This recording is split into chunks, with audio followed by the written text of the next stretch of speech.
Assalamualaikum warahmatullahi wabarakatuh. Perkenalkan, nama saya Alia Dustari dari kelas 10 Akuntansi 1. Di sini saya akan menjelaskan tentang sejarah perbankan di Indonesia.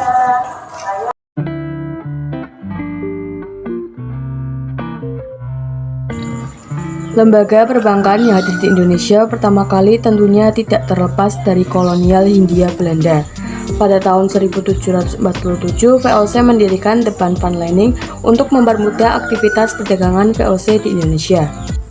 Seiring perjalanannya, The Bank van Lening tidak beroperasi dengan baik. Akhirnya pada tanggal 1 September 1752 didirikan The Bank Courant and Bank van Lening.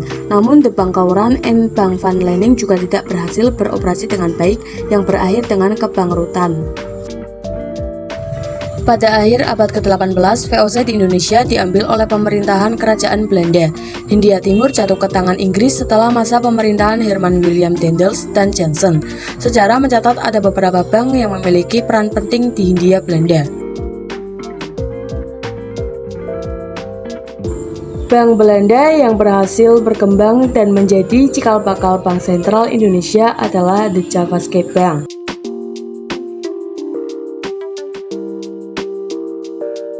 The Javaske Bank didirikan pada tahun 1828. Pemerintah Hindia Belanda memberikan monopoli kepada The Javaske Bank untuk mengeluarkan uang yang mana pengedaran uangnya ditangani oleh pemerintahannya sendiri. Sejak saat itu, The Javaske Bank dikenal dengan Bank of Issue atau Bank Sirkulasi. Meski belum menjadi bank sentral secara penuh, The Javaske Bank memiliki fungsi sebagai bankir untuk pemerintah Hindia Belanda. Hal ini disebabkan The Javaske Bank hanya menjalankan beberapa tugas yang bisa dilakukan oleh bank sentral. Beberapa tugas yang dijalankan oleh The Javaske Bank antara lain mendiskonto wesel dan surat utang jangka pendek, mengeluarkan uang kertas, menjadi kasir pemerintah, menyimpan dana devisa, dan menjadi pusat clearing. Menjelang Perang Dunia II, Hindia Belanda melikuidasi 3 bank Jepang yang beroperasi pada saat itu. Namun, ketika Jepang menguasai Asia Pasifik, bank-bank Belanda, Inggris, dan beberapa bank Cina dilikuidasi oleh pihak Jepang. Pada saat itu, Jepang hanya ingin mengendalikan seluruh keuangan pada satu bank. Bank tersebut adalah Bank Rakyat Indonesia, bank yang dioperasikan oleh Putra Indonesia. Setelah Indonesia merdeka, The Javaske Bank mulai beroperasi kembali dan berfungsi sebagai bank sentral.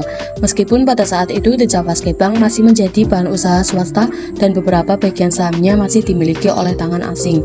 Akhirnya pada tahun 1951, The Javaske Bank dinasionalisasi berdasarkan Undang-Undang Nomor 24 Tahun 1951.